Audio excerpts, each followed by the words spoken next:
ఆంధ్రప్రదేశ్ రాష్ట్రంలో ఉన్న విజయవాడలో వరదలో చూడు ఇండ్లు మునిగిపోవుడుకు కారణము తెలంగాణలో ఇరాం లేకుండా కొట్టిన వానలేనట. ఎవలో అగ్గి అంటూ పెడితే ఎవల ఇల్లు గాలిపోయింది అన్నట్టు అట్టెవల కనిపించిన బాలన్న అంటారా? అన్న మనిషినే మన బాలన్న ముచ్చట్లకు తెచ్చిన అయ్యని ఏమంటారో ఇక కామెంట్లలో చెప్పుండ్రి. అయ్యా విజనున్న ముఖ్యమంత్రిని అని చెప్పుకునే నారా చంద్రాలు సారు ఇక మొదలు పెట్టుండ్రి మీ భాగోతము.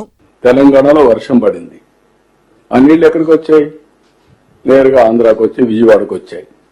విజయవాడలో వరదకు గురయ్యాం. తెలంగాణలో వానలు పడితే ఆంధ్రలో ముప్పు వచ్చిందని ఇట్లా చెప్తున్నాడంటే విజనున్న ముఖ్యమంత్రి అని చెప్పుకునే చంద్రాల సార్కు ఎంత విజన్ ఉన్నదో అర్థమవుతున్నది. అప్పటి పొత్తుల ఆంధ్రప్రదేశ్ రాష్ట్రంలో భవిష్యత్తును ఊహించి హైదరాబాద్కు ఐటీ తీసుకొచ్చినా అని చెప్పుకునే నారావారు మరి 3 మాటల ముఖ్యమంత్రి అయ్యి కూడా ఇప్పుడు రాష్ట్రం ఏర్పడ్డాక కూడా తెలంగాణలో వానలు పడితే ఆంధ్రప్రదేశ్లో ఉన్న విజయవాడ నగరం మునిగిపోతుందని ఎందుకు ఊహించలేకపోయిండో? 2 మాటలు అంటే 2 రాష్ట్రాలు పొత్తులో ఉండే కాబట్టి 2 కళ్ళ సిద్ధాంతి అయిన చంద్రాల సారు 2 దిక్కుల ఆలోచన చేసిండేమో.